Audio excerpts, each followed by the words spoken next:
What's up, everybody? My name is Scott. I'm a medium and a psychic, and I have a question for you. Is your house haunted? And if it was or is, are you brave enough to go ghost hunting in your own house? Let's talk about the pros and cons of ghost hunting in our own house. It's nice to see you there. If you haven't yet, make sure you click the subscribe button and the like button because we got a lot of things to talk about here on my channel. We're going to go a lot of cool places, and we're going to talk about a lot of cool topics that I know that you want to hear about. Starting with this one, in my time in the paranormal, I have heard from so many experienced paranormal investigators, you should never, ever ghost hunt in your own home. And I personally, I don't subscribe to that. I love to know what's happening in my house.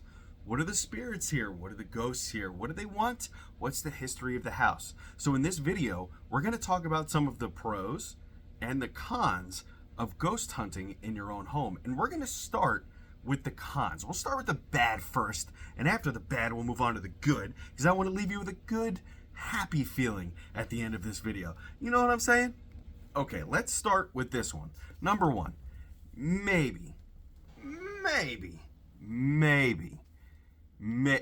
strong maybe, obviously maybe if there's nothing in your home currently, and maybe you think there is, maybe in the off chance that you start trying to communicate with the other side, you might invite something negative, bad, or evil into your space.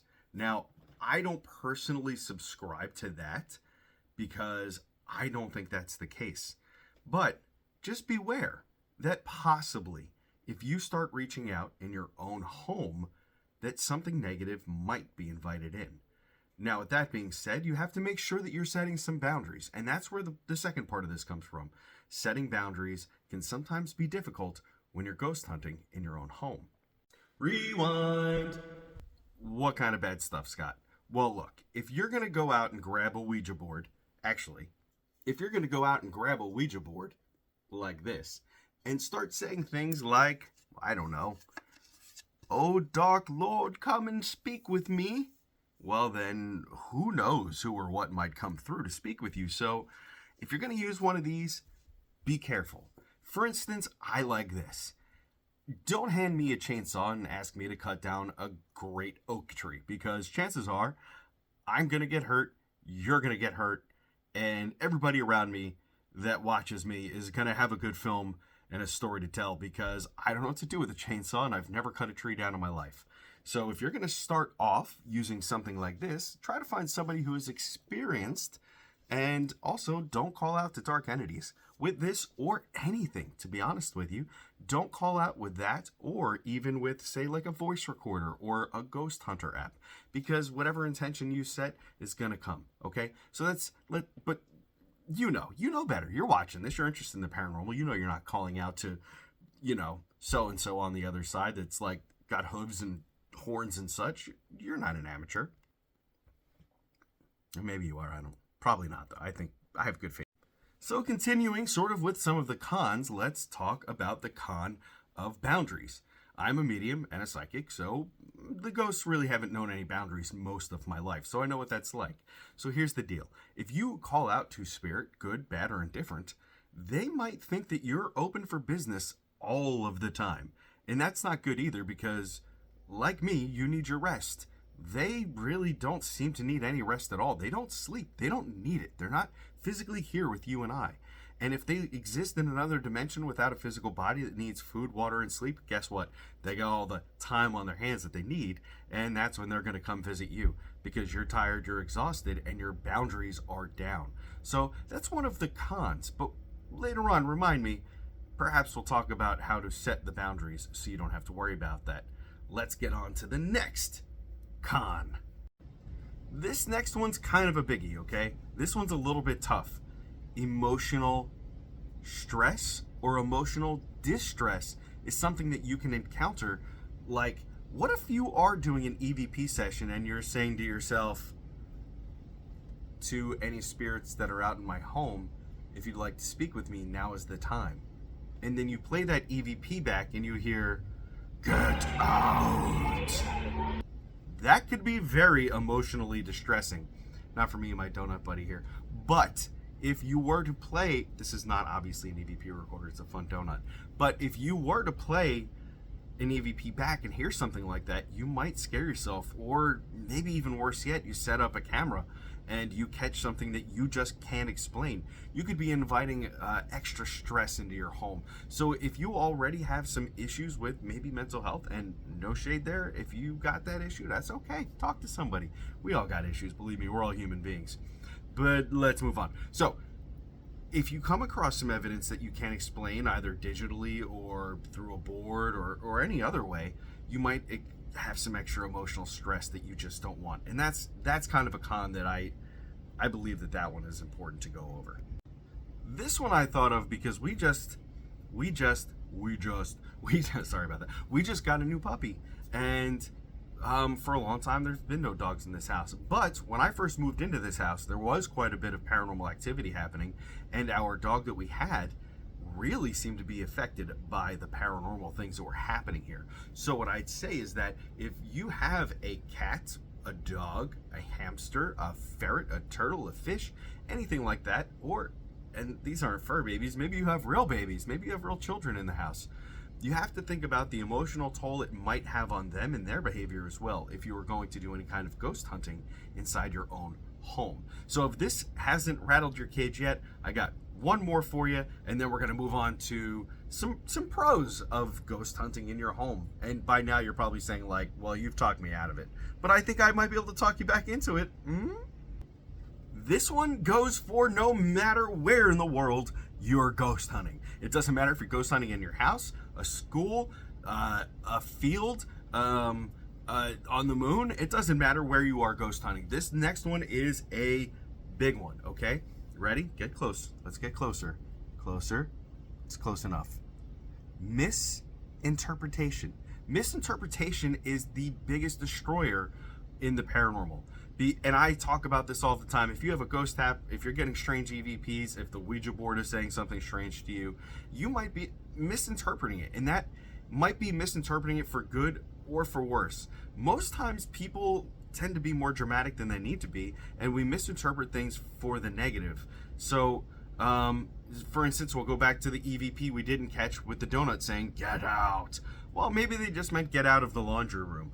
They don't want you there.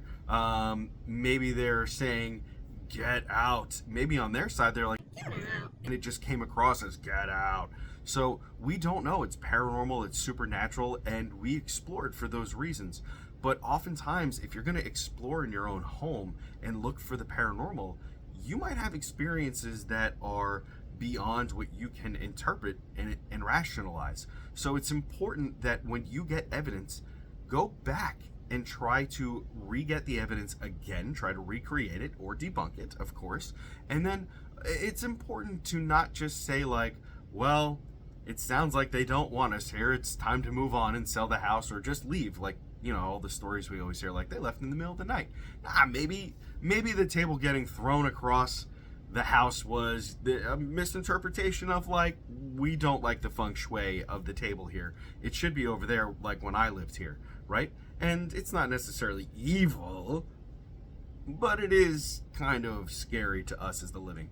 Okay, so don't misinterpret things. Just do your best to back up the evidence that you're getting with the stuff that is happening in the house, and try to rationalize it and try to use good discernment when figuring out what is happening in your house, okay? Now, with all the negative stuff out of the way, I'm sure there's more, and if you know more, you can leave down here in the comments, leave likes and be like, this happened to me when I investigated my house. I want to hear those stories for sure. And if you haven't yet, make sure you hit the like and subscribe button. We have a lot of cool videos coming out, and I want to continue to have those cool videos come out, all right? So let's get into the good stuff, the positives. By the way, I was told in another video that I need to get microphones, and I gotta tell you, I have microphones. There's one right here. So if you like the way this video sounds, I will put a link to this. It's the DJI Mini. They're really wonderful. It comes with a receiver for your camera and two of these things, they're the microphones, and then a little connector for your phone. So no matter what you're using, no matter if you're using a tablet, a phone, a professional camera, you can use it all. Best of all, these little tiny microphones last like 11 hours on one charge. This case right here charges them. So you get 2.5 charges, so it's like 40 hours or so probably of recording. And not only do you get the receiver in here, which is really cool, but also these bad boys hook up via Bluetooth, which is how I'm using it right now, so I don't have to stick the bulky end inside the phone to use it, which is fantastic. And if you get more than one microphone, it hooks up to more than one thing. How cool is that? If you're interested in it, just click the link downstairs in the basement in the comments. Obviously, that's where the ghosts are. It's also where you can find a lot of the gear that I love to use. And the DJI Mini right here, I'm not sponsored by them at all, but I just love their product. So if you want to pick one up and you think it'd be great for helping you in your videos, you can help support my channel by picking one up too. Link is down there. All right, you said you were going to get to the pros of ghost hunting. Okay, ghost hunting in your own house, the pros. Let's go. This is my personal favorite reason for ghost hunting in my own house: the history. So I told you that when I moved in here, there were strange things that were happening. So that made me investigate the history. I found out, and this is sad, I found out that a little girl who lived here passed away when she was around 12 in the 1970s, which would explain some of the kid-like activity that I was experiencing. Then there were some other kind of scary things happen, and I found out in my town, approximately 1 mile from where I'm sitting right now, a missile blew up. Yes, a missile blew up in the 1940s, and it killed 10 Americans, and it happened right down the road, and people really don't know about it. The town doesn't talk about it, and neither does most people, because they don't know about it. But since I was having paranormal activity, it led me to do some history hunting. So maybe when you do some history hunting in your house after your paranormal investigation, I said that weird, I'm sorry. But after you complete your investigation, maybe you will find that you have some really neat history and you're the one to uncover it. And I think that is pretty rad. So for you history buffs who also love the paranormal and vice versa, hey, history. It's the number one reason to go ghost hunting in my opinion. But we'll go on to the next one. You ready? This one is on the spirit side as well. So maybe you've been in your house and every time you talk about a deceased loved one, a lamp flickers or the stereo turns on or the TV channel changes and you can't explain it. And you're like, wow, this house has never been haunted, but since my loved one has passed away, all of these crazy things are happening. So now maybe it's okay. Maybe it's okay to take out your voice recorder and say, Mom, Dad, Aunt, Uncle, Grandma, whoever you think it might be, are you here with me? Maybe, just maybe, you'll hear an EVP come through that you know undeniably is the loved one that you're trying to reach. And then you can try to have them manipulate devices. So if you have a little flashlight that turns on and off like in the ghost hunting shows, or if you have a Mel meter, a REM pod, or an EMF K2 meter, any of those devices that help us communicate with spirit, maybe you can have a loved one do that, and it might bring you a peace of mind.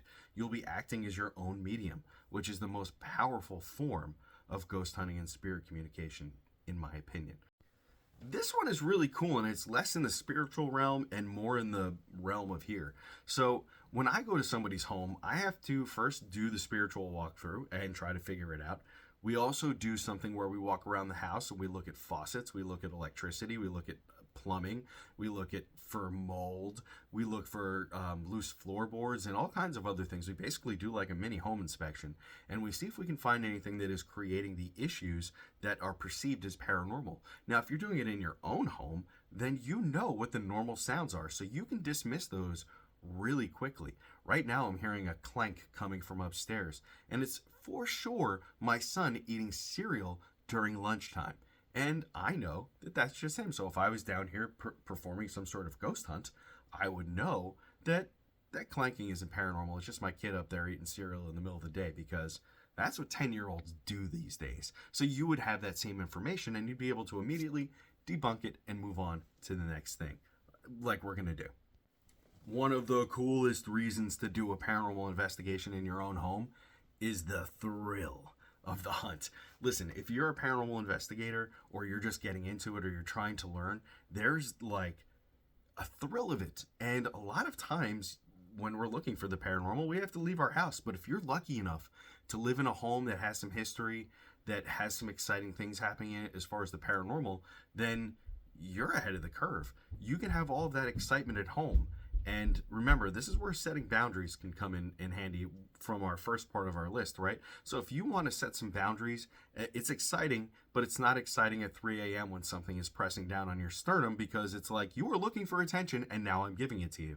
That's not exciting at all. That's kind of scary, isn't it? So what we would want to do is set some boundaries while we're ghost hunting. And I'd say to the spirits in my house, listen, while I'm awake and actively speaking with you, you have my permission to speak back.